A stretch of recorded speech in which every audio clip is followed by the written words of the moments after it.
Hi everyone, I am Rihanna MS, Assistant Professor, Department of Civil Engineering, SNIT Adur. Here we are studying the subject Civil Engineering Project Management as per 8th semester syllabus of APJ KTU for BTech degree in Civil Engineering. And in this subject we have covered all the 6 modules and discussed the previous year questions. Now I am putting some additional videos. Actually I have started from the second part of fourth module, that is Project Management Information System. I started to do the video from there onwards. So today I am going to discuss the first part of fourth module, that is Ethics. It's already covered class during the month of February. Now again I am putting the videos related to this ethics. So today our topic of discussion is ethics. The contents include ethics definition, importance of ethics, need of ethics, principles of ethics, types of ethics, advantages of ethical behavior in the workplace, professional ethics, importance of professional ethics, and components of professional ethics. Today we are going through this. Now what is ethics? Ethics cannot be defined simply without some consideration of a broader morality. Morality can be a thought of conforming to a conventional standard of moral conduct. Usually moral refers to a distinction between good or bad or right or wrong. So ethical conduct is in its simplest form is doing the right thing when no one is looking. Ethics is the branch of philosophy that involves systemizing, defending, and recommending concepts of right and wrong conduct. The term ethics derives from the ancient Greek word ethos, which means custom or habit. A code of moral standards of conduct for what is good and right, as opposed to what is bad or wrong, is termed as ethics. So ethics is a code of moral standards of conduct for what is good and right as opposed to what is bad or wrong. Ethical behavior means what is right or good in the context of governing moral code. This ethical behavior is usually value driven. Now the importance of ethics. Ethics refers to society's sense of the right way of living our daily lives. It does this by establishing rules, principles, and values on which we can base our conduct. The purpose of ethics is to define acceptable human behavior through knowing the types of actions, its consequences, and the limits of both humans and actions as well as their acceptability. So next is the need of ethics. Ethics serves as a guide to moral daily living and helps us judge whether our behavior can be justified or not.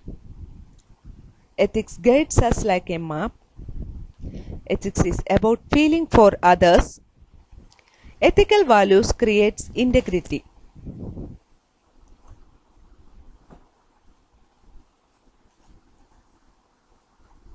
So generally ethics constitutes of 3 items. First one, a system of moral principles by which human actions and proposals may be judged good or bad. Second one is the rules of conduct recognized in respect of a particular class of human action. And the third one is moral principles as an individual. So there must be a system of moral principles, there must be a rule for conduct, and there must be moral principles as of an individual. Next is the principles of ethics.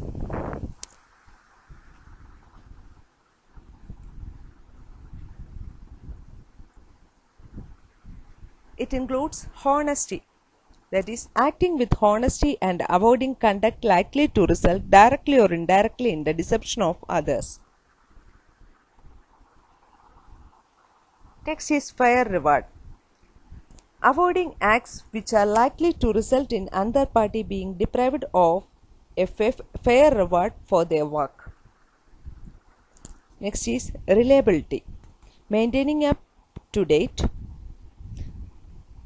skills and providing services only within one's area of competence. Integrity.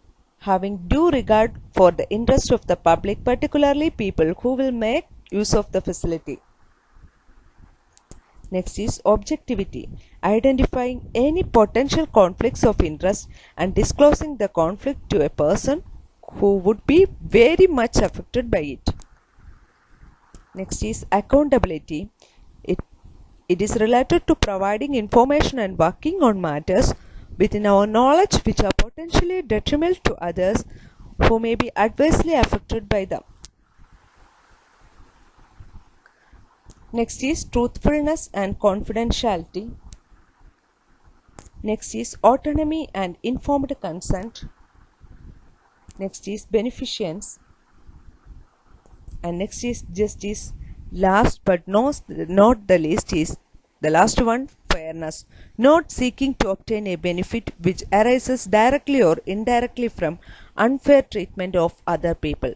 So, there are 11 principles for ethics. These include honesty, fair, reliability, integrity, objectivity, accountability, truthfulness and confidentiality, autonomy and informed consent, beneficence, justice and fairness. Next is the types of ethics. There are mainly 3 types of ethics. They are: first one, meta-ethics. It deals with the nature of moral judgment. It looks at the origin and meaning of ethical principles. It is a branch of ethics that seeks to understand the nature of ethical properties, statements, attitudes, and judgments. Second one is normative ethics. It investigates the set of questions that arise when considering how one ought to act morally speaking. And the third one is applied ethics. It is the philosophical examination from a moral standpoint of particular issues in private and public life that are matters of moral judgment. Simply, the applied ethics looks at what a person is permitted to do in a particular situation. The applied ethics includes bioethics, machine ethics, business ethics, relational ethics, professional ethics, public service ethics, etc. These are certain types of applied ethics. So there are mainly 3 types of ethics. They are meta-ethics, normative ethics and applied ethics. Next is the advantages of ethical behavior in the workplace.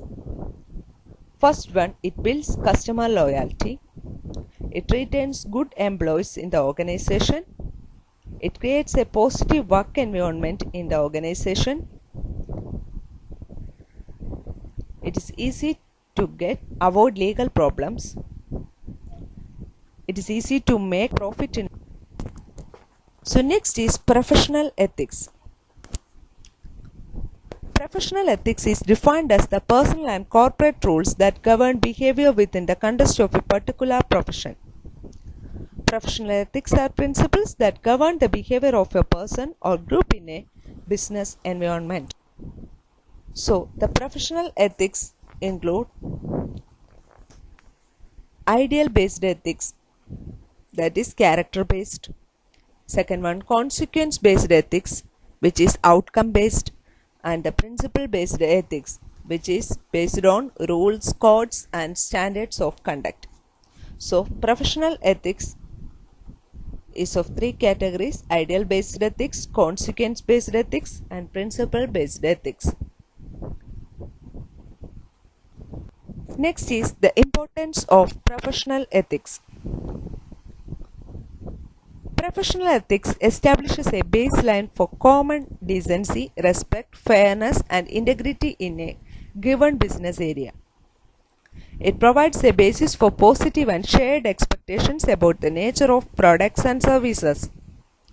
Professional ethics encompasses the personal and corporate standards of behavior expected of professionals. Components of professional ethics. First one, honesty. Second one, integrity. Third one, transparency. Fourth one, accountability. Fifth one, confidentiality. Sixth one, objectivity. Seventh one, respectfulness.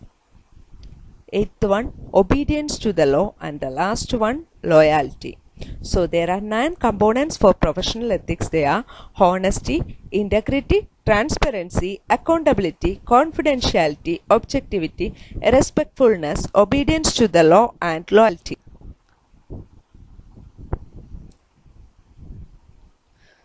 Okay, thank you. Hoping that you have understood the portion. It's already took in the class. So go through this video and study well. Ethics and professional ethics. It is very important. It is the first portion of 4th module. So okay. Stay safe. Have a nice day.